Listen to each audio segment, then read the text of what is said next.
ओम नमो भगवते वासुदेवाय। ओम नमो भगवते वासुदेवाय। ओम नमो भगवते वासुदेवाय। ओम नमो भगवते वासुदेवाय। ओम नमो भगवते वासुदेवाय। ओम नमो भगवते वासुदेवाय। ओम नमो भगवते वासुदेवाय। ओम नमो भगवते वासुदेवाय। ओम नमो भगवते वासुदेवाय। ओम ओम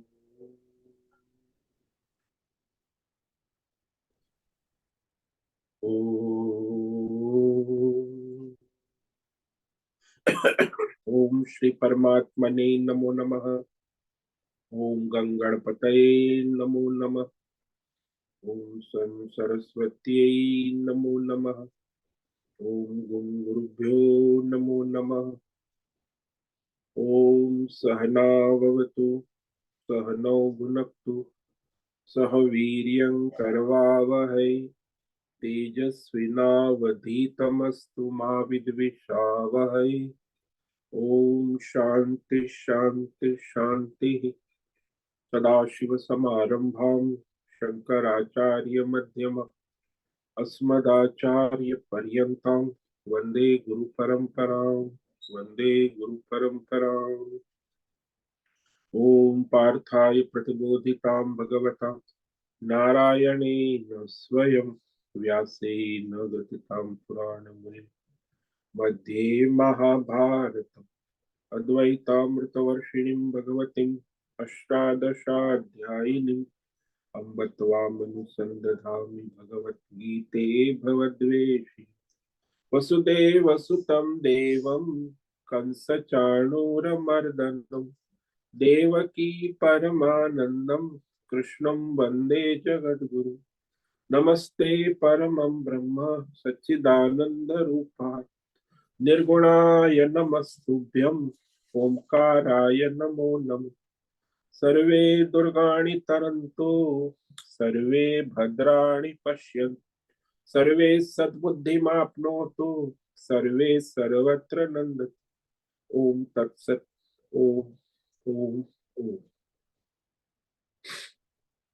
आप सभी ऑनलाइन नेटवर्क पर उपस्थित भगवत गीता श्रवण साधकों को आज प्रातः का अभिवादन अभिनंदन अभिवंदन। हरि ओम हरि ओम हरि ओम। हम सबको आज का यह दिव्य दिन तन मन धन जन देश काल विषय वस्तु परिस्थिति अवस्थाएं अध्यात्म भौतिक दैविक क्षेत्र सभी को अपने अपने पूर्व में अनंत जन्मों में किए हुए संचित पाप पुण्य धर्म अधर्म मिश्र कर्मों के पके हुए फलस्वरूप वर्तमान में आज सभी को अपने अपने प्रारब्ध अनुसार परमेश्वरी अचिंत्य योग माया के माध्यम से प्रसाद स्वरूप में प्राप्त हुआ है। अतः आज का यह दिव्य दिन परमार्थ हेतु निष्काम सेवा यज्ञ देव यज्ञ ऋषि यज्ञ पितृ यज्ञ मानवता यज्ञ भूत प्राणी यज्ञ सात्विक दान शारीरिक वाचिक मानसिक तप निष्काम कर्म योग भक्ति योग ध्यान योग ज्ञान योग साधनाएं स्वाध्याय वेद शास्त्रों का अध्ययन अध्यापन उपासना आराधना के लिए समर्पित करे और कराए। अत्यंत दुर्लभ मनुष्य जीवन को परमार्थ हेतु सार्थक करे और कराए। आज विक्रम संवत 2080 मार्गशीर्ष मास कृष्ण पक्ष की नवमी तिथि ये रात्रि 11:45 तक है। उसके बाद 10वीं तिथि लग जाती। आज है चित्रा नक्षत्र, ये सायं 7:48 तक है। उसके बाद रेवती नक्षत्र स्वाति नक्षत्र लगता है। आज है शुक्रवार, देवी आराधना देवी उपासना का दिन है। और यहाँ हेमंत ऋतु शीत ऋतु चल रही है। रात्रि का न्यूनतम तापमान 7 डिग्री और दिन का अधिकतम तापमान 20 डिग्री रहा। वायु की गति 5-10 किलोमीटर प्रति घंटा चल रही। कोहरा छाया हुआ है और सूर्य नारायण के दर्शन 10 बजे होते हैं और फिर 4:30 बजे सूर्यास्त तो हो जाते। वायु की गति 5-10 किलोमीटर प्रति घंटा चल रही है। इसी सन 2024 5 जनवरी 5 जनवरी 2023 सुबह के 7 बजने वाले कलयुग का प्रथम चरण 5248वां वर्ष 7वां वैवस्वत मनवंतर श्वेत वराह कल्प ब्रह्मा जी का 26वां दिन और 51वां वर्ष चल रहा है। तो ऐसे अनंत कोटि ब्रह्मांडीय परमेश्वरी अचिंत्य योग माया में हमारा यह एक ब्रह्मांड, इस ब्रह्मांड में ये पृथ्वी लोक में समुद्र के ऊपर जम्बू द्वीप में विश्व का एकमात्र वैदिक राष्ट्र भारत, उत्तर हिमालय प्रांत में उत्तराखंड राज्य में टिहरी जिले हिमालयन शिवालिक पर्वतमाला के अंतर्गत मणिकुट पर्वत के ऊपर नीलकंठ महादेव के सामने ऋषिकेश नगरी में मुनि की रेती प्रांत में शीशम जाड़ी में औधुतवाड़ा आश्रम के सी ब्लॉक के पहले माले से 5 नंबर कमरे से गंगा किनारे से हम स्वामी उत्तमानंद सरस्वती भगवत गीता के आचार्य शिष्य स्वामी चिन्मयानंद सरस्वती महाराज चिन्मय मिश्र कैवल्याद्वैत वेद व्यास भगवत पाद शंकराचार्य जी की श्रृंगेरी संन्यास परंपरा से शिक्षित दीक्षित सनातन वैदिक भारतीय हिंदू धर्म अनुसार संपूर्ण भगवद गीता ज्ञान यज्ञ ऑनलाइन चैतन्यमय जीवंत लाइव प्रसारण के अंतर्गत व्याख्यान माला में अध्याय 3 कर्म योग के श्लोक नंबर 30 और 31 पर संस्कृत एवं हिंदी में व्याख्यान करेंगे। दिव्य पवित्र सरल व्यावहारिक सटीक पूर्ण वर्ण अक्षर पद वाक्य पंक्ति श्लोक अध्यायों की संगति संधि अन्वय शब्दार्थ वाक्यार्थ भावार्थ रहस्यार्थ के यथार्थ तात्पर्य सहित वैदिक शास्त्र वेद व्यास साहित्य शंकर भाष्य एवं परंपरागत सन्यासी आचार्यों की टीका टिप्पणी सहित आज का यह भगवद गीता व्याख्यान करेंगे। कृपया आप सभी श्रद्धा भक्ति ध्यान से परिपूर्ण होकर ये दिव्य श्रवण साधना करें। इसमें से कुछ ग्रहण करे, कुछ धारण करे, कुछ अपने जीवन में चरितार्थ करे और उसमें निरंतरता लाए। अपनी अपनी आध्यात्मिक भौतिक दैवी अशांति द्वंद्व मोह विक्षेपों से रहित होकर के अधार्मिक अशास्त्रीय भ्रम भ्रांतियों से रहित होकर के अपने अपने शरीर इंद्रिय प्राण मन वचन कर्म से एक रूप एकाग्र होकर के शुद्ध सात्विक सूक्ष्म भगवत विवेक बुद्धि करें। वेद शास्त्र आचार्य परंपरा अनुसार विवेक करें। पुनः पुनः इस व्याख्यान का श्रवण करे, मनन करे, चिंतन करे, चर्चा विचारणा प्रचार प्रसार करे, लिंक भेजे, ग्रुप में शेयर करे, अपना और सबका परम कल्याण करे और कराए। ओम तत्सत। ओम ओम ओम।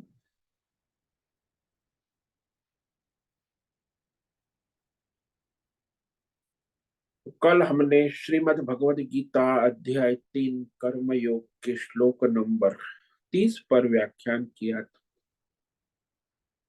जिसमें भगवान निष्काम कर्म योग का मार्गदर्शन दे रहे, कैसे करे, क्या क्या सावधानी रखे। तो कर्म योग करने की फॉर्मूला है 5 पावर पॉइंट। तो इस फॉर्मूला के अनुसार यदि कोई मनुष्य कर्म करता है तो निष्काम कर्म योगी कहा जाता है। अब वो कैसे करना, ये सब भगवान टेक्निक बता रहे हैं। मयि सर्वाणि कर्माणि संन्यस्याध्यात्म चेतसा निराशीर्निर्ममो भूत्वा युध्यस्व विगत ज्वरः। पहला भगवान का कहने का है सर्वाणि कर्माणि मयि संन्यस्य, यानी सारे 24/7 जो भी नित्य नैमित्तिक काम्य कर्म है, व्यष्टि समष्टि कर्म है, सर्वाणी का मतलब संपूर्ण, भीतर बाहर संपूर्ण। कर्मों को केवल ईश्वर में समर्पित करे।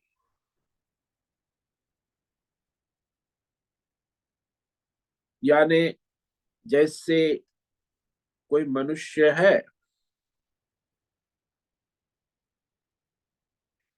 तो वह अपने सारे कर्म सब ईश्वर में, सब ईश्वर का है, ईश्वर भाव से ईश्वर के द्वारा हो रहा है, ऐसी विवेक बुद्धि कर। तो जो भी भौतिक कर्म है, आध्यात्मिक, सर्वाणी का मतलब भौतिक, अध्यात्म, दैव भी, सभी प्रकार के कर्म को, सभी को ईश्वर में समर्पित करे, समर्पण करे। जैसे नौकर अपने सारे कर्म मालिक के लिए करता है, जैसे मंत्री अपने सारे कर्म राजा के लिए करता है, वैसे जैसे पतिव्रता स्त्री अपने सारे कर्म पति के लिए करती है, ठीक वैसे ही वह कर्मयोगी अपने सारे प्रारब्ध अनुसार स्वधर्म कर्तव्य कर्म ईश्वर के लिए, परमेश्वर के लिए करते रहते हैं। ये पहला है। दूसरा कहा अध्यात्म चेतसा।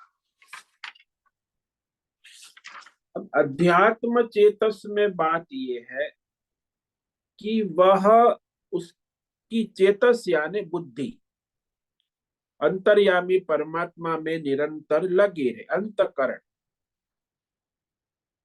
तो बुद्धि में परमात्मा का तादात्म्य बना रहे कि मैं ईश्वर के लिए प्रवृत्त हो रहा हूं, ईश्वर के लिए धन्यवाद है, ईश्वर के लिए मेरे जीवन का हर क्षण समर्पित है।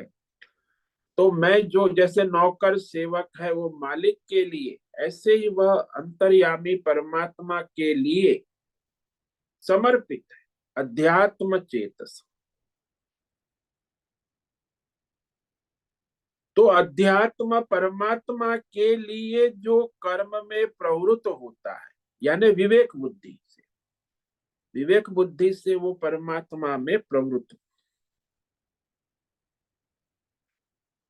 तो वह परमात्मा के लिए समर्पित है, इसीलिए उसका सारा कर्म जो है अध्यात्म चेतस, विवेक बुद्धि से नित्य नैमित्तिक सभी कर्म प्रारब्ध अनुसार भगवत बुद्धि से करते, भगवान के लिए, for the God, of the God, by the God, in the God, out the God. अध्यात्म मेरे बुद्धि उसकी है। जैसे भारत सरकार के कर्मचारी है तो उनको सारे कर्म जो है वो भारत सरकार के लिए कर, समर्पित कर। और यहाँ वो तो भारत सरकार के लिए कर, लेकिन वो सैलरी की आशा रखते, घूस की आशा रखते, भ्रष्टाचार अपने टेबल के नीचे भी आशा रखते, टेबल के ऊपर से भी आशा।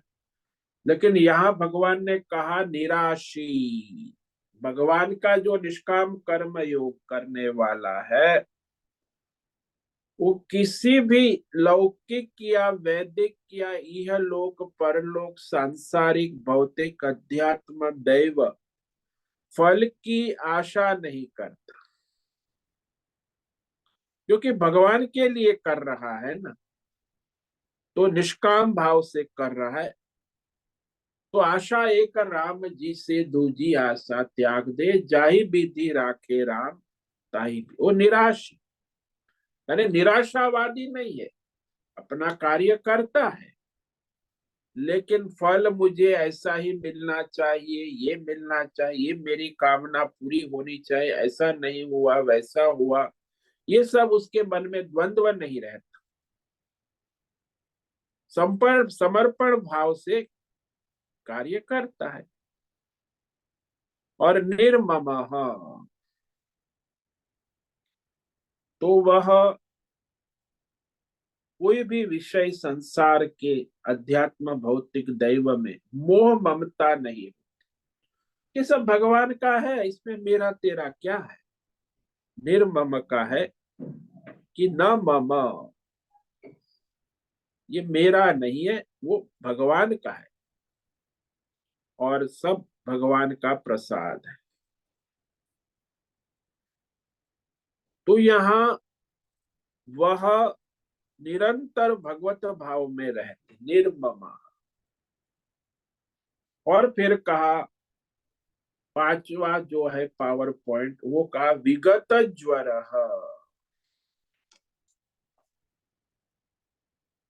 यानी जो मनुष्य कर्म करता है ना, तो हमें देखने में आता है कि कर्म करते समय उसके अंदर शारीरिक, वाचिक, मानसिक, बौद्धिक उत्तेजनाएं होती है, बेचैनी होती है, घबराहट होती है,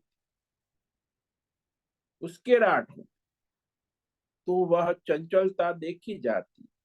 भगवान कहते ये विक्षेप न करे, कर्म करते समय भगवत भाव रखे, सावधानी रखे। तो विगत ज्वर का मतलब है कि मैं ये कर्म कर रहा हूं, लेकिन उसमें कोई लापरवाही ना कर, आलस, निंद्रा, प्रमाद, भय रहित हो। देखो, भूतकाल के शोक होते हैं और भविष्य की चिंता होती, ये भी बुखार है, ज्वर है, बीमारी है, बहुत बड़ी बीमारी है। वर्तमान में जो सामने है उसे नहीं देख।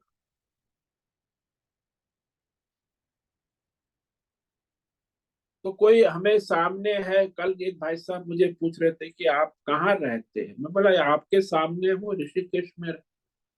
नहीं नहीं, ऐसा नहीं, आप पहले कहाँ रहते, अब पहले से आपको क्या मतलब।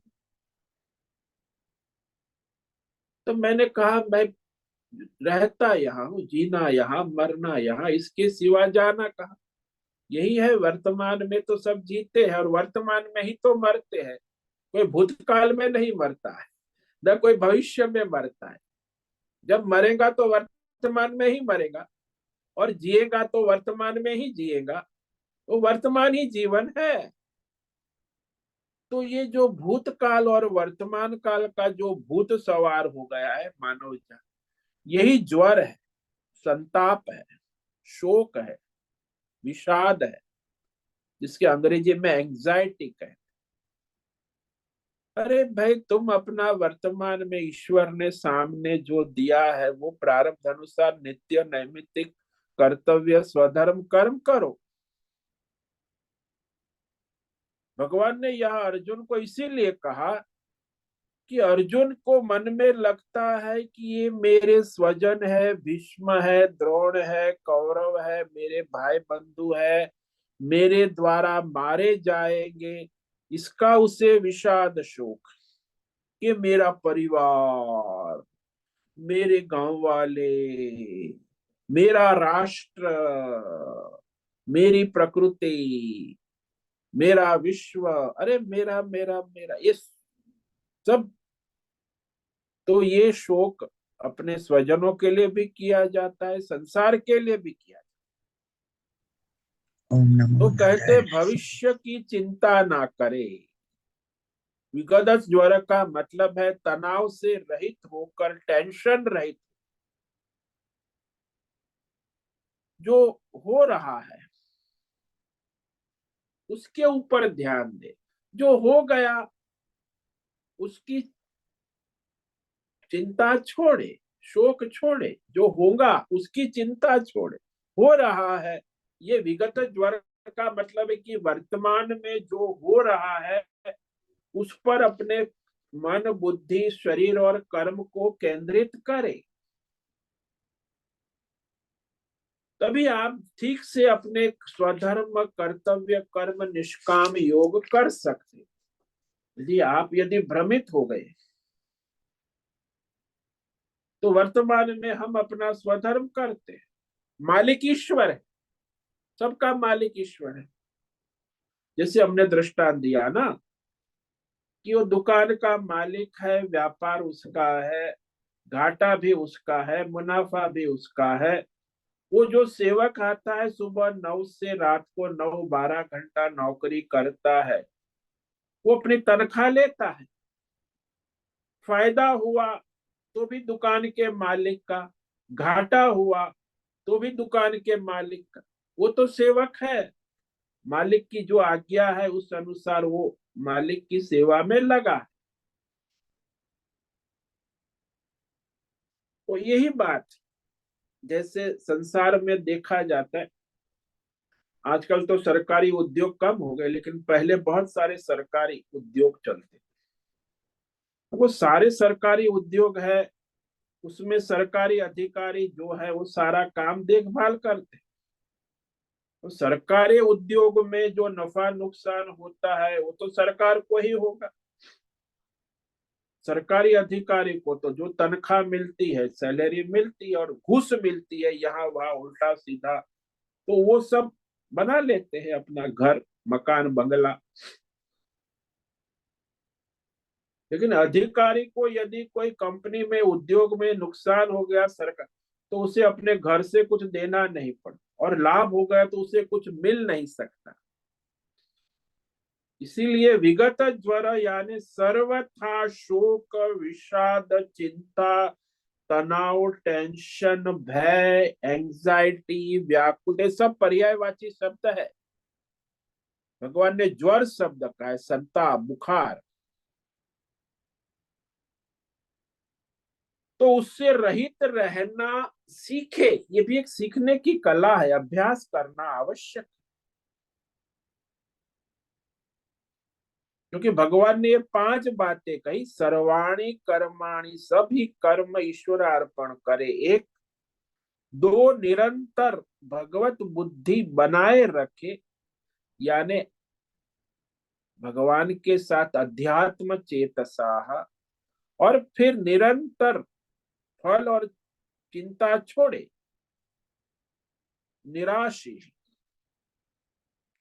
और चौथी बात कही, निर्ममः, ये जो ममता है, मेरा मेरा मेरा, वहां भगवान का है, कुछ अपना नहीं है, न शरीर है न संसार है।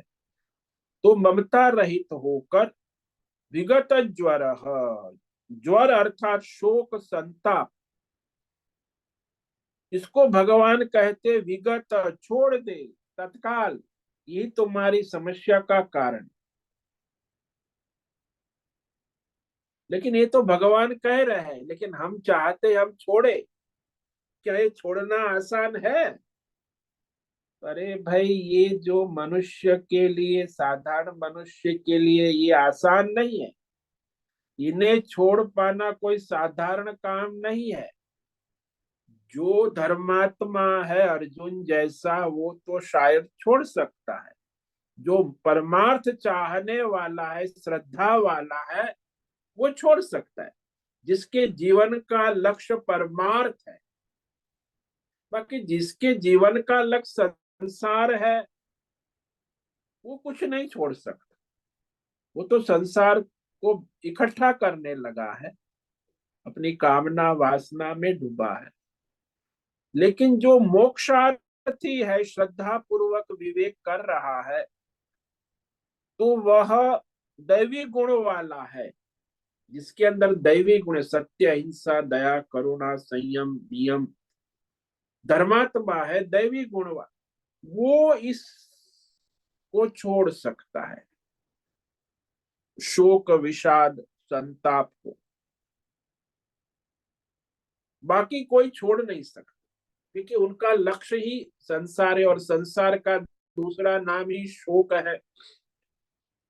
और संसार, वो कहते भी हम संसारी है, तो बस रहो शोक में, चिंता में, भय में, टेंशन में, और जीवन ऐसे पूरा करो। हमारे यहाँ ऋषिकेश के एक महात्मा कहते थे कि भगवान मनुष्य को देखकर 2 बार हंसता है। भगवान हंसते हैं। कब हंसता है 2 बार? एक बार जब घर में कोई स्वजन परिवार का बीमार होकर डॉक्टर कह देता है कि अब थोड़ा समय है, यानी अंतिम अवस्था में है, तब वहां उस स्वजनों को आकर कोई डॉक्टर कहता है, या कोई स्वजन आकर, अरे चिंता मत करो, हम इसे फिर स्वस्थ कर देंगे, खड़ा कर देंगे। अरे वो स्वजन और कोई डॉक्टर कहता भी है कि हम इलाज करेंगे, हमारी अच्छी डॉक्टर पाए, और डॉक्टर भी आके घबराओ मैं घबराओ नहीं, मैं तुम्हारे स्वजन को बचा लूंगा, बस केवल 5 लाख रुपया जमा कर दो हमारी हॉस्पिटल में, हम तुम्हारे स्वजन को बचा लेंगे, 5 लाख पहले एडवांस जमा कर। ये डॉक्टर लोग आजकल तो इसी का मौत का धंधा करते हैं। तब भगवान हंसते हैं कि ये डॉक्टर देख कैसा है भ्रष्ट, और ये स्वजन भी कितने मूर्ख है, सोचते हैं कि वो अपने स्वजन को बचा ले, इन्हें मृत्यु से बचा लेंगे। डॉक्टर और स्वजन को आशा होती है ना, तो इस आशा को देने वाले स्वजन और डॉक्टर को देखकर भगवान को हंसी आ जाती है कि अरे इसका प्रारब्ध पूरा हो गया, अभी एक क्षण भी नहीं बच सकता, फिर भी ये लोग आशा लेकर बैठे। हालांकि इनके हाथ में कोई सत्ता है ही नहीं, प्रारब्ध ईश्वर के हाथ में, और उसकी अंतिम क्षण आ गई है, और उसी की आशा दे रहा है। जो ईश्वर के हाथ में है वो ये डॉक्टर, वैज्ञानिक और ये स्वजन लोग आशा दे रहे हैं। तब भगवान को बड़ी हंसी आती है कि अरे तुम क्या करो। भगवान हंसते हैं। और दूसरी बार भगवान कब हंसते हैं? जब दो भाई दादा परदादा पिता की जमीन संपत्ति के लिए लड़ते हैं, जमीन मकान का बंटवारा कर। अब जमीन का बंटवारा करते उसमें 1 इंच जमीन के लिए भी लड़ते, एक जमीन में इंच नहीं। जे दुर्योधन की बात ले लो, दुर्योधन भी तो वही था, उसी के लिए तो ये महाभारत युद्ध चल रहा है। वो भी भाई है, दुर्योधन और पांडव और कौरव। फिर भी वो कहता है एक सोई की नोक की तरह जमीन मैं नहीं दूंगा। तब भगवान को हंसी आती है, अरे न दुर्योधन की 1 इंच एक सोई जमीन है, न पांडवों की है, और ये लोग लड़ते हैं। न एक भाई की है न दूसरे भाई की, लेकिन दोनों उस जमीन के गड़ जाएंगे, जमीन की मिट्टी में मिल जाएंगे, लेकिन वो लड़ेंगे। अरे जो बाप दादा की है, भगवान की है, भूमि किसी व्यक्तिगत नहीं हो सकती, किसी के कोई मालिक नहीं बन सकता। लेकिन आज संसार में, हमारे यहाँ भी, हमारे देश में 4 करोड़ 32 हजार 32 लाख केस चल रहे हैं। सब यही, भगवान को हंसी आती है कि अरे तुम लड़ रहे हो, बाप दादा की जमीन जायदाद है, वो सब उसके लिए झगड़ रहे हैं। ये हमारी है, ये हमारी, ये मेरी है, ये तेरी है। तो इससे स्पष्ट तथ्य हो गया कि बुद्धि से विवेक पूर्वक स्वीकार नहीं कर। यदि जिसमें विवेक है, बुद्धि है, और विवेक पूर्वक स्वीकार करने की क्षमता है, उसे इस अपने शरीर और संसार की आशा रहती नहीं है, न शरीर और संसार में ममता रहती है। क्योंकि जब हम किसी शरीर और संसार की आशा करते हैं, ममता करते हैं, तब भगवान को हंसी आती है, अरे इसका कुछ है ही नहीं, फिर भी ये मेरा मेरा मेरा मेरा कर रहा है। तो उसे हंसी आती। जैसे वो मालिक है, वो बैठा है और नौकर कहता है कि ये बगीचा मेरा है, तो मालिक को हंसी आती है, अरे ये नौकर है, 8 घंटा काम करता है, 10,000 तनख्वाह लेता है, और वो बगीचे का मालिक हो गया, वो अपने आप को मालिक की तरह मानता भी है। तो मालिक को हंसी आती है। वो ड्राइवर है, वो कार चला रहा है, उसे 10,000 तनख्वाह मिल रही है, वो कहता है कार मेरी है। तो मालिक को हंसी आती है कि अरे कार इसकी कहाँ है, ये तो नौकर है, ड्राइवर है। लेकिन उसे तो ऐसा ही लगता है ड्राइवर को कि ये कार मेरी है, मैं इसका मालिक, मालिक तो वो है नहीं, सेवक है। तो यही है कि ये एक हंसी की बात है, संसार मालिक बनकर बोल रहा है जिसका उसे अधिकार ही नहीं है, ये आशा ममता आदि छोड़कर। इसीलिए भगवान ने कहा कि अर्जुन, वर्तमान प्रारब्ध अनुसार तुम क्षत्रिय हो, और ये वर्तमान क्षण में युद्ध के मैदान में खड़े हो। यहाँ अपना स्वधर्म कर्तव्य युद्ध स्व, तुम्हें युद्ध करना है, अर्थात प्राप्त कर्तव्य जो प्रारब्ध अनुसार, चाहे वो पसंद हो या ना हो, अपना हो या पराया हो, उसमें पसंद नापसंद की कोई बात ही नहीं है, स्वधर्म है। चाहे जितना भी नापसंद हो तो भी करना है, जितना भी पसंद हो तो भी करना है। यानी विशेष बात यह है कि अपने स्वधर्म कर्तव्य में राग द्वेष, भूतकाल और भविष्य काल, शोक और चिंता को न लाए। बस यही हमें वर्तमान में स्वधर्म, कि भूतकाल आ गया तो वर्तमान दूषित हो गया, भविष्य आ गया तो भी दूषित हो गया। हमारे राग द्वेष आ गए भूतकाल के या भविष्य के राग द्वेष, तो भी वर्तमान में अपना स्वधर्म छूट जाता है। इसीलिए पसंद नापसंद को छोड़कर, राग द्वेष को छोड़कर, अत्यंत सावधानी से वर्तमान में उत्साह पूर्वक अपने प्रारब्ध अनुसार अपना स्वधर्म पूरा करना है। क्योंकि उस समय उस क्षण भगवान के सामने अर्जुन था और भगवान उसके सारथी थे, और उसे प्राप्त वर्तमान कर्तव्य तब धर्म युद्ध था। इसलिए भगवान ने युद्धस्व कहा कि धर्म युद्ध करने के लिए खड़े हो जाओ। तात्पर्य ये है सबके लिए, हम सबके लिए भगवान का यही कहना है कि अपने वर्तमान प्रारब्ध अनुसार वर्तमान में जो स्वधर्म कर्तव्य सामने आ रहा हो, उसका उत्साह पूर्वक पालन करे, उसे पूरा करे, उसका निर्वाह करे। नहीं ये मुझे पसंद है, ये मुझे पसंद नहीं है, ये मुझे अच्छा नहीं लगता, ये मुझे, ये सब द्वंद्व ना करे। तो निष्काम होकर स्वधर्म करता रहेगा तो क्या होगा? तभी उसकी शरीर की स्वस्थता, मन की शुद्धि, वाणी की शुद्धि, बुद्धि की शुद्धि होने लगेगी। नहीं तो ये अशुद्ध ही का धंधा है, राग द्वेष काम क्रोध लोभ मोह से कर्म, तो कभी शरीर इंद्रिय मन बुद्धि शुद्ध होंगे ही नहीं।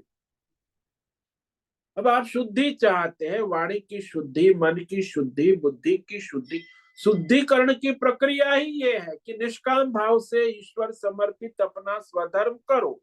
इससे बढ़कर और कोई शुद्धिकरण का प्लांट भगवान के पास है ही नहीं। कि जीवात्मा इतना मलिन हो गया है काम क्रोध लोभ राग द्वेष, उसका शुद्धिकरण तो निष्काम कर्म करेगा तभी होगा। तभी जाके वो निष्काम कर्म करेगा श्रद्धा से, तो वह धीरे धीरे वह परमार्थ की योग्यता प्राप्त कर जाए। और ये परमार्थ का मार्ग है, अज्ञात मार्ग है, और उस यात्रा करते समय हमें विवेक करना आवश्यक है कि इस परमार्थ मार्ग के जानकार तो वेद शास्त्र है, भगवान है, और आचार्य परंपरा से इस परमार्थ मार्ग का रास्ता बताता है। तो वेद शास्त्र बता रहे हैं, भगवान बता रहे हैं, आचार्य बता रहे हैं, तो उस पर हमें श्रद्धा विश्वास करके आगे बढ़ना आवश्यक है। अन्यथा हमारी ये परमार्थ अज्ञात यात्रा प्रशस्त नहीं हो सकती। इसीलिए भगवान के द्वारा जो बताया गया ये निष्काम कर्म योग साधन साधना को श्रद्धा पूर्वक वर्तमान जीवन में वर्तमान क्षण में अपनाने पर ही मनुष्य अपने संसार के कर्म के शरीर के जन्म के बंधन से छुटकारा प्राप्त कर सकता है। यह स्वयं भगवान बताने जा रहे हैं। तो इस तरह यह भगवान ने स्पष्ट कह दिया कि ये जो मेरा कहा हुआ निष्काम कर्म यही सबसे बड़ी योग साधना है, जो उसकी शुद्धिकरण का साधन है। शरीर इंद्रिय प्राण मन बुद्धि की शुद्धि, जीव की शुद्धि उसी के द्वारा होती। और यदि सकाम करेगा तो अशुद्धि होती, ऑलरेडी अशुद्धि है, गंदगी है और गंदगी बढ़ेगी, कामना वासना की गंदगी बढ़ती जाएगी। और निष्काम करेंगे तो गंदगी शुद्ध होने लगे। बस यही तो है संसार में बंद अशांति का कारण ही तो ये है ना। तो अब जो भगवान ने ये स्पष्ट कर दिया, इसी के अनुसार अब आगे भगवान बताते हैं कि जो मनुष्य ये निष्काम कर्म योग का श्रद्धा पूर्वक अनुष्ठान करता है वही अपने वर्तमान जन्म में सारे कर्म बंधनों से छूट जाता है, यानी मुक्त हो जाता है। मुक्ति का यही मार्ग है और कोई मार्ग नहीं है। ये अब भगवान स्पष्ट कर रहे आगे के श्लोक में। इस श्लोक को तो आज पढ़ेंगे, इस पर व्याख्यान कल ही करेंगे। ये मे मतमिदं नित्यम् अनुतिष्ठन्ते मानवाः श्रद्धावन्तो न सूयन्तो मुच्यन्ते तेऽपि कर्मभिः। ये मे मतमिदं नित्यम् अनुतिष्ठन्ति मानवा श्रद्धावंतो न सूयन्तो मुच्यते ते भी कर्म। यहाँ दो कर्मयोग के लिए भगवान ने दो बातें कही। श्रद्धावंत अनसूयंत, एक तो भगवान में दोष दृष्टि न, अनसूयंत यानी नास्तिक ना हो, भगवान में श्रद्धा विश्वास करने वाला दोष दृष्टि ना करे, यानी अभिमान रहित अहंकार रहित। अहंकारी मनुष्य ही दोष दृष्टि करता। रावण है अहंकारी था ना, तो भगवान राम में दोष दृष्टि करता है। ऐसे ही संसार में जितने भी अहंकारी मनुष्य है, अभिमानी है, वो हमेशा भगवान में दोष दृष्टि करते रहते हैं। नास्तिक भी होते हैं, निंदक। अनसूयंत यानी भगवान में शास्त्र में आचार्य में दोष दृष्टि से रहित होकर,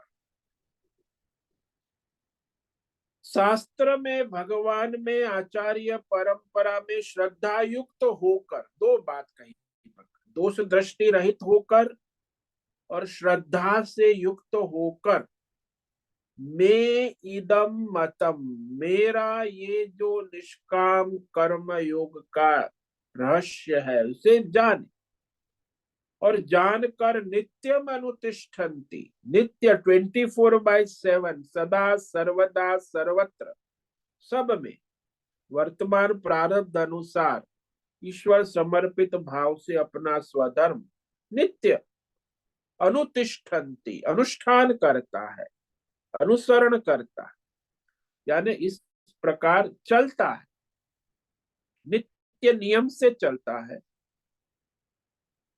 ते अपि कर्म भी मुच्यन्ति, वो निष्काम योगी कर्म योगी संपूर्ण संसार के पाप पुण्य धर्म अधर्मों से, बंधनों से छूट जाते हैं, मुच्यन्ते। तो वो सारे कर्म बंधनों से छुटकारा पा जाते हैं, कर्म बंधनों से अलिप्त हो जाते, और इस तरह वो कर्म बंधनों से तो छूट जाते, लेकिन उनको बुद्धि शुद्धि होकर, अंतकरण शुद्धि होकर आत्मज्ञान की योग्यता प्राप्त हो जाती। इसलिए ये जो कर्म योग भगवान कह रहे, वही मनुष्य को संसार से, बंधन से मुक्त होने का एकमात्र मार्ग है। तो इस श्लोक पर तो हम कल विचार करेंगे। तो आज जो हमने विचार किया, ये विगत ज्वर, उसका कारण ही ये है कि मनुष्य वर्तमान में जो कर्म कर रहा है, एक तो उसे अपनी कामना, वासना, राग, द्वेष, काम, क्रोध, लोभ से प्रेरित होकर कर, तभी वो परेशान रहता। ईश्वर से प्रेरित होकर करे तो कोई परेशानी नहीं, संताप नहीं, लेकिन वो अपने कामना, वासना, राग, द्वेष, भूतकाल भविष्य काल को लेकर बैठकर वर्तमान को दूषित कर, वही वर्तमान जो है वो डावाडोल हो जाता, तभी परेशानी, टेंशन, तनाव हो ही जाता है। तो ये कह रहे हैं, तो कर्म वर्तमान में प्रारब्ध अनुसार करते समय अपना शारीरिक, वाचिक, मानसिक, बौद्धिक बैलेंस जिसे कहते हैं, यानी उसमें बैलेंस बनाए रखना, उसमें उत्तेजना ना हो, बेचैनी ना हो, घबराहट ना हो, चंचलता ना हो, तो वो स्पष्टता से, तनाव से रहित होकर करे, भय से रहित होकर, अपना पराया भेदभाव से रहित होकर। क्योंकि जो भी परिस्थिति है उसमें कर्म तो करना है, हालांकि स्वधर्म है, विपरीत परिस्थिति में भी संघर्ष करते हुए अपना स्वधर्म कर्तव्य करना आवश्यक। ऐसा नहीं कि हमेशा अनुकूल परिस्थिति हो, कभी कभी बड़ी विपरीत परिस्थिति में भी संघर्ष करते हुए। अर्जुन की परिस्थिति विपरीत है, इस समय उसके सामने भीष्म और द्रोणाचार्य और स्वजन है, और उसे बाण चलाने हैं। ये बहुत ही विपरीत परिस्थिति, फिर भी भगवान कहते तुम बाण चलाओ, अपना स्वधर्म करो, कर्तव्य निष्ठ होकर वर्तमान प्रारब्ध अनुसार अपने स्वधर्म का पालन करो, उसी में तुम्हारा और उनका सबका कल्याण है। तो ये जो है भगवान निष्काम कर्म योग का जो रहस्य है, वो इस श्लोक में भगवान ने कहा। इसे हम संक्षेप में कह देते हैं, मयि सर्वाणि कर्माणि सन्न्यस्याध्यात्म चेतसा निराशीर्निर्ममो भूत्वा युध्यस्व विगत ज्वरः। ये निष्काम कर्मयोग की फॉर्मूला भगवान स्वयं देते, 5 पावर पॉइंट, और इसमें एक भी कम नहीं चलेगा। आप कहोगे एक दो कम होगा तो निष्काम नहीं होगा, पांचों 5 पावर पॉइंट पूरे होने चाहिए, पावरफुल, तब जाके वो निष्काम कर्म योग प्रारंभ हो जाएगा, और वही मनुष्य को परमार्थ की ओर ले जाता है। तो पहला है सर्वाणि कर्माणि मयि सन्न्यस्य, संपूर्ण अध्यात्म, भौतिक, दैव, नित्य, नैमित्तिक, काम्य, संचालित जो भी कर्म है, वैदिक, लौकिक, हर प्रकार के 24/7 सर्वाणि कर्माणि सदा सर्वत्र भगवान को अर्पण बुद्धि से करे। अर्पण बुद्धि, सन्न्यस्य, भगवता अर्पण बुद्धि से, जैसे नौकर मालिक की सेवा करता है, दुकान में 8-12 घंटा काम करता है, ऐसे भगवान की दुकान है ये संसार, और उसमें हमने सेवक, भगवान ने काम जो दिया है प्रारब्ध अनुसार, वो भगवान की सेवा रूप में करे। उस समय ये भी सावधान रहना है कि मैं भगवान की सेवा कर रहा हूं, ईश्वर अर्पण बुद्धि अध्यात्म चेतसा, हमेशा बुद्धि दृढ़ होनी चाहिए, अंतर्यामी परमात्मा में दृढ़ बुद्धि रखते हुए अपना विवेक बुद्धि से, अध्यात्म भाव से, भगवत भाव से अपना स्वधर्म कर्तव्य कर्म करे। और उस स्वधर्म कर्तव्य कर्म करते समय तीसरी बात कही, निराश, भविष्य की चिंता, आशा और भूतकाल की बातें ना लाए, वर्तमान में रहकर अपना स्वधर्म करे। वर्तमान में तो वह वर्तमान ही महत्व है, निराशी, आगे पीछे की समस्या, चिंता, भय को छोड़, यानी फल की आशा, भविष्य की आशा, निराशा को छोड़कर भगवान के लिए अपना स्वधर्म कर्तव्य कर्म करें। और निर्मम, ये जो मम है, मेरा शरीर, मेरा पन, मन, धन, जन के, ये सब भगवान का है, तो निर्मम यानी सेवक भाव से, ट्रस्टी भाव से, मेरा नहीं है, भगवान का है, भगवान ने मुझे दिया है प्रारब्ध अनुसार, तो मैं उसका सदुपयोग सबके हित भले कल्याण के लिए करूं।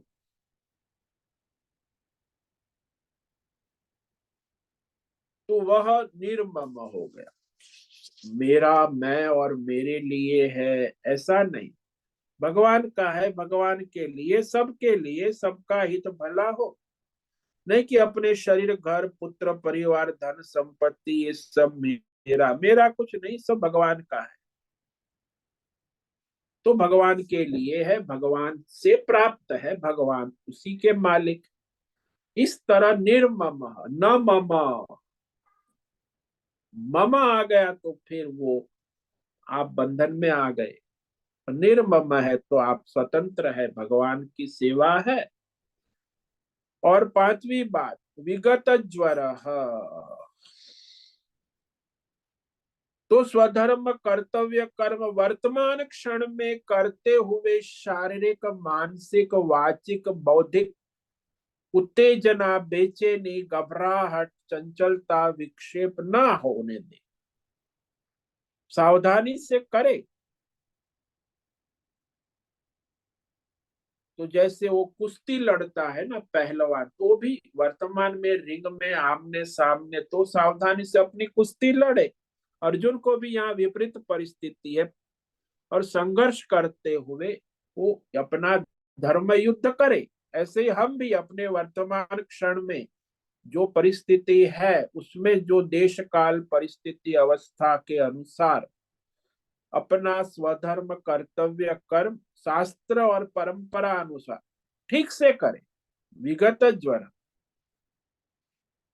यानी आलस, प्रमाद, निद्रा ना करेंगे, बाद में करेंगे, अभी नहीं तो कभी नहीं।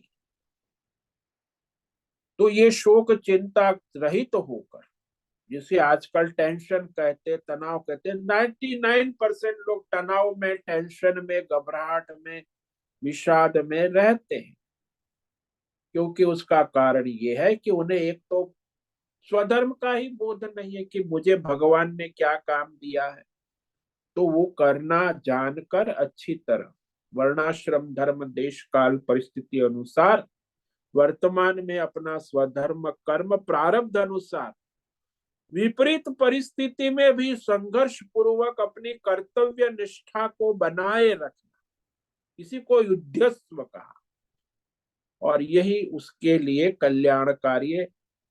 और यदि ऐसा करता है तो फिर वह परमार्थ की योग्यता प्राप्त कर लेते। ओम नमो नारायणाय ओम नमो नारायणाय। ओम नमो नारायणाय। ओम नमो नारायणाय। ओम नमो नारायणाय।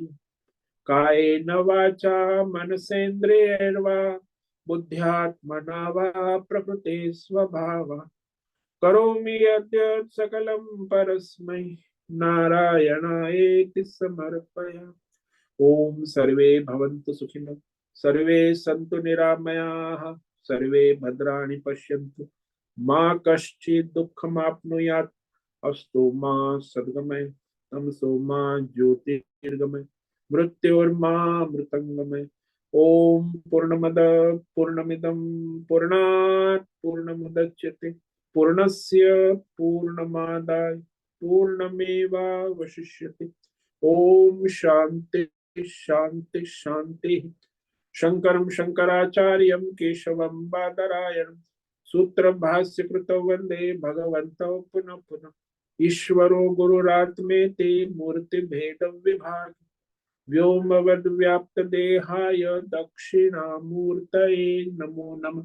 ओम गुं गुरुभ्यो नमो नमः। ओम तत्सत् ब्रह्मार्पणमस्तु। ओम ओम ओम।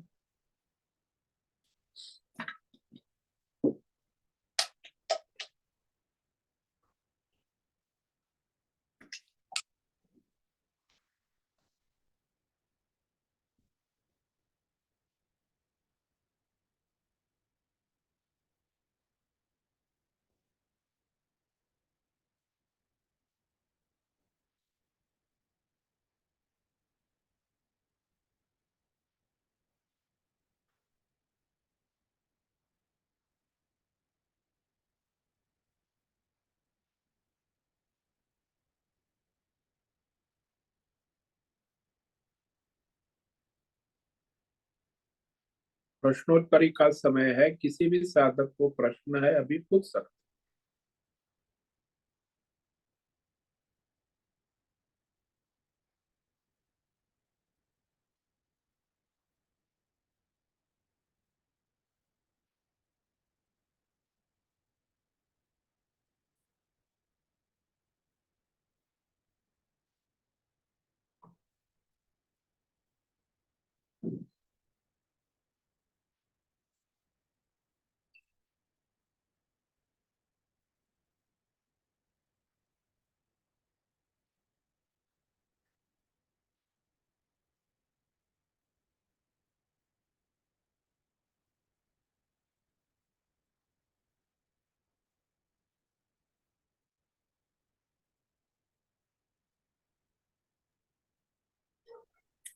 हेलो। हरिओम हरिओम हरिओम स्वामी जी। हरिओम। बोलो भद्रेश। स्वामी जी, यहाँ जो ये विवेक हुआ है श्लोक में, उसमें धर्म अधर्म का भी विवेक होना बहुत जरूरी है हर क्षण में। हाँ जी, वो आवश्यक है। क्योंकि स्वधर्म जरूरी। का, हाँ, स्वधर्म कर्तव्य क्या है, अकर्तव्य क्या है, अभी वर्तमान क्षण में उसका विवेक होना चाहिए। और इसका भी विवेक होना चाहिए ना, व्यष्टि एंड समष्टि स्तर पर विवेक होना चाहिए ना। हाँ जी, व्यष्टि समष्टि का भी विवेक होना आवश्यक है कि आप समष्टि के साथ जुड़े हुए हो। यार अर्जुन को यही तो है ना कि वो समष्टि व्यष्टि के मोह में पड़ गए, वो समष्टि वहां मैदान में है सामने, वो समष्टि को भी देखा। तो समष्टि में जो अधर्म हो रहा है वो दिखना चाहिए ना। समष्टि में भी दिखना चाहिए, व्यष्टि में भी दिखना चाहिए, दोनों ओर से विवेक करना आवश्यक। और जब वो अधर्म जो है, समष्टि एंड व्यष्टि दोनों, वो अधर्म का त्याग ही द, भी धर्म का हो सकता है ना स्थान। हाँ, अधर्म का त्याग करेंगे और धर्म को धारण करेंगे, स्वधर्म को। व्यष्टि और समष्टि दोनों स्तर से विवेक करे कि मेरा इसमें वर्तमान स्वधर्म की, जैसे अर्जुन है, अर्जुन वहां व्यष्टि और समष्टि का विवेक न करते हुए वो सोच रहा है कि ये मेरा निजी मामला है, और निजी मामला है, मेरे गारू है, मेरे भीष्म पितामह है, इसीलिए मैं युद्ध नहीं करूंगा। ये कोई निजी मामला थोड़ी है। वो तो सार्वजनिक। समष्टि समष्टि स्तर पे तो अधर्म हो रहा है। हाँ, इसीलिए उसके सामने उसे लड़ना है, वो अधर्म के पक्ष में खड़े हैं। तो समष्टि का महत्व है ना, व्यष्टि का कोई महत्व नहीं है। हाँ, तो व्यष्टि और समष्टि का जब है तो पहले समष्टि का महत्व पहले है ना, व्यष्टि का हाँ, महत्व नहीं है। समष्टि का ही महत्व है। अर्जुन अपनी व्यक्तिगत बातें कर रहा है, वो नहीं चलती। वहां समष्टि को देखो कि धर्म के पक्ष में उसे खड़ा है, तो सामने जो उसके दादा गुरु है वो अधर्म के पक्ष में है, तो वो समष्टि का विवेक करे कि मैं अधर्म से लड़ रहा हूं, नहीं कि दादा गुरु से या अपने स्वजनों से लड़ रहा हूं। तो स्वामी जी इसमें तो हर एक स्तर व्यष्टि एंड समष्टि हम जब कहते हैं तो वो तो समाज, राष्ट्र, विश्व, वो स्तर बदलता ही रहता है ना समष्टि का। वो तो हर क्षण परिस्थिति देखना, तो विवेक तो बुद्धि वो, आपको करनी है, हर वो क्षण तो बदलता रहे। वो तो हर एक व्यक्ति की अपनी विवेक शक्ति कितनी है हाँ, कि समष्टि किस हद तक समष्टि को वो देख पाता है। नहीं, पहले व्यक्ति को समझे कि अपना व्यक्तिगत पोजीशन, रोल क्या है, प्रारब्ध क्या है। बाद में परिवार है, समाज है, गांव है, राष्ट्र है, प्रकृति है, विश्व है, हर लेवल का फिर देखना पड़ेगा विवेक की किस स्तर पे खड़ा है, कहाँ खड़ा है।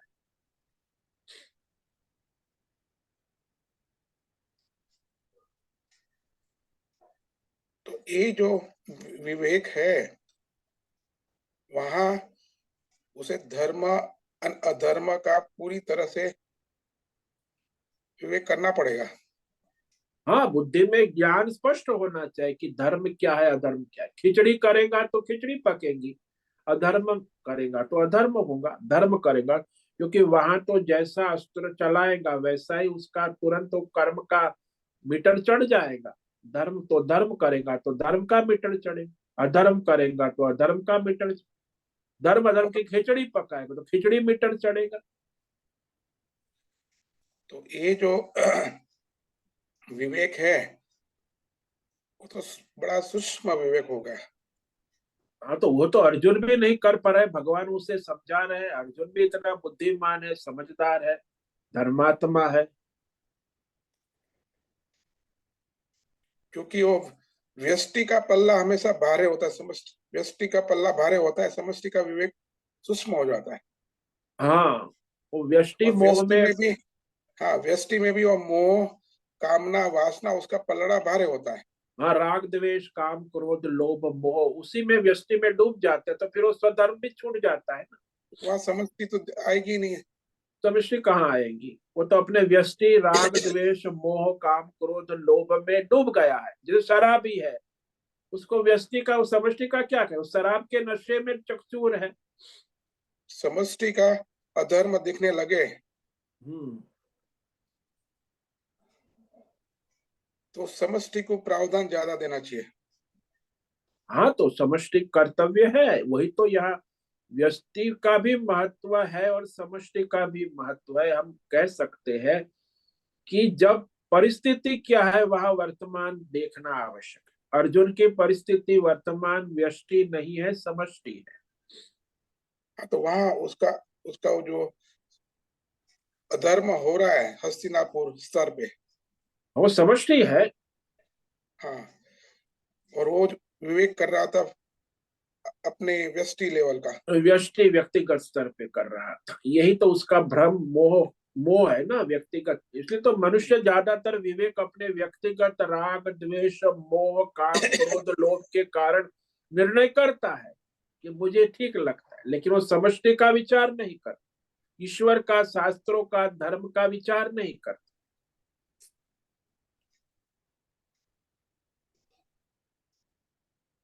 और ये जो है ये तो पूरा मूल अज्ञान है ना, मोह तो अज्ञान ही है पूरा। हाँ, तो अज्ञान से मोह काम क्रोध लोभ मोह राग द्वेष उसी में डूबे हैं, तो कहाँ उसको स्वधर्म और कर्तव्य की बात वो आएगी। वो तो स्वार्थ स्वार्थ की दशा हुई ना। हाँ, संपूर्ण स्वार्थ, स्वार्थ के जब नशे में चकचूर। जब निस्वार्थ की दशा में आएगा तो विवेक जो है हाँ वो समष्टि का हो पाएगा। हाँ, निस्वार्थ कर्म करेगा, कुछ प्रैक्टिस करेगा, तब जाके उसमें थोड़ा आएगा। नहीं तो स्वार्थ में ही डूबा है।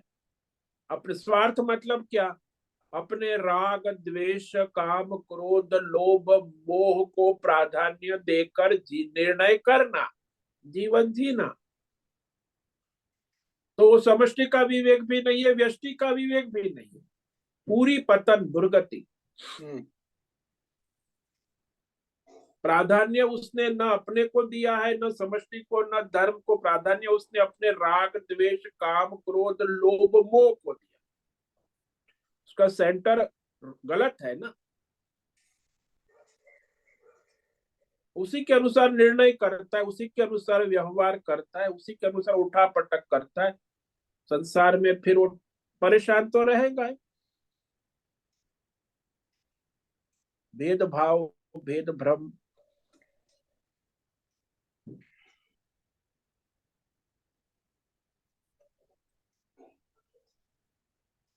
वो स्वधर्म जो है वो व्यष्टि के स्तर पे जब करने जा रहा है तो उसे समष्टि का तादात्म्य होना आवश्यक हाँ, है जिसमें।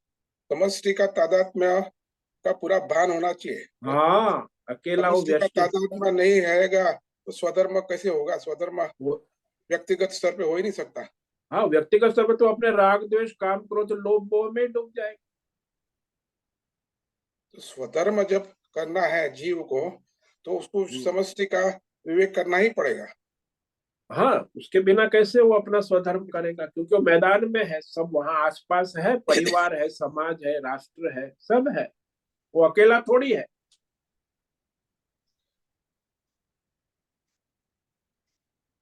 तो समष्टि का विवेक तो बुद्धि है ना, और तो कुछ नहीं है बुद्धि में। हाँ, बुद्धि से ही, शास्त्र के अनुसार, धर्म के अनुसार, आचार्य परंपरा के अनुसार, भगवान के मार्गदर्शन में करना है, यानी अपनी बुद्धि से नहीं हो सकता।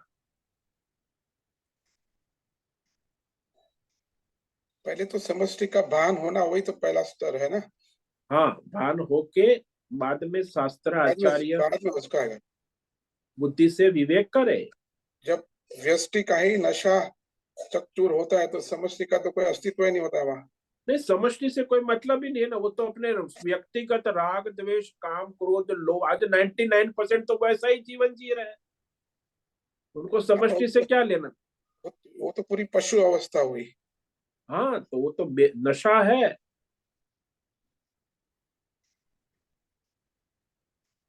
उसे स्वधर्म से क्या मतलब है? वो स्वधर्म क्या है वही उसे पता नहीं। वो तो नशे में है, अपने स्वार्थ के नशे में है, मोह के नशे में है, राग द्वेष के नशे में है, काम क्रोध लोभ के नशे। कितने प्रकार के नशे का, एक नशेड़ी एक नहीं है, बहुत सारे नशे हैं। शराब भी है, गांजा भी है, जुआ भी है, सब मारा जुआ भी है। अनेक प्रकार के नशे में चकचोर है, उसको कहाँ विवेक होगा?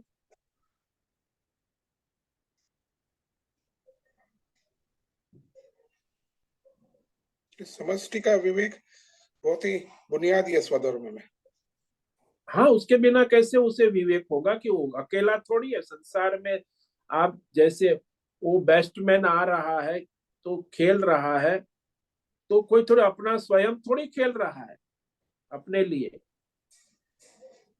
वो वहां बैटिंग कर रहा है तो वहां पूरा देश, या ऑस्ट्रेलिया वाला, ऑस्ट्रेलिया बैट्समैन है, भारतीय बैट्समैन भारतीय है, तो बैटिंग कर रहा है तो अपने लिए थोड़ी कर रहा है। वहां समष्टि भी है ना, 50,000 लोग देखने बैठे हैं, भारत वाले भी है, ऑस्ट्रेलिया वाले भी है। वो कोई पर्सनल काम थोड़ी है, स्वधर्म कोई पर्सनल चीज नहीं है, प्राइवेट नहीं है, वो समष्टि के साथ जुड़ा हुआ है।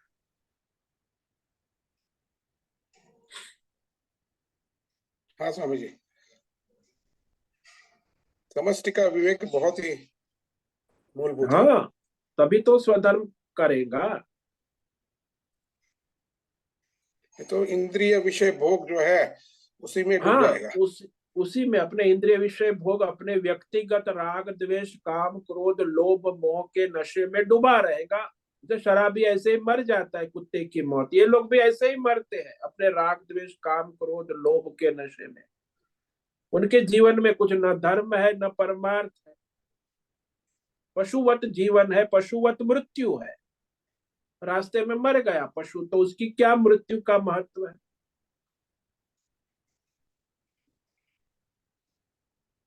जीवन का भी कोई महत्व नहीं। उसके बाद पूर्व जन्म की गति भी तो ऐसी होगी ना।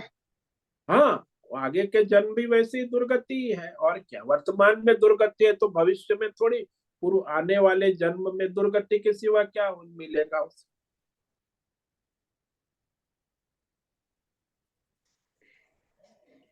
वर्तमान में पशु की तरह जी के मरा है तो अगले जन्म में क्या मनुष्य बनेगा? पशु ही बनेगा। अब तो उसे मनुष्य की गारंटी भी नहीं है।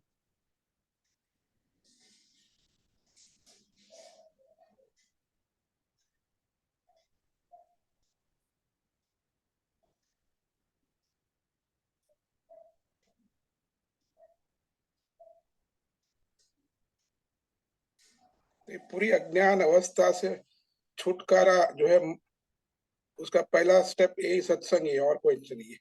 सत्संग से विवेक होगा तब तो उसके होगा, बाद जागृति आएगी। अलार्म घंटी बजेंगी तो हम उठेंगे।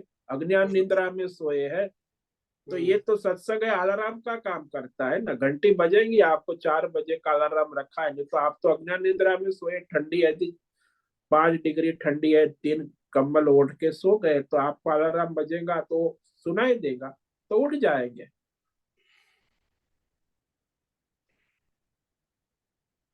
हाँ स्वामी जी, क्लियर हुआ। बहुत बहुत धन्यवाद। ओम नमो नारायणाय। ओम नमो नारायण।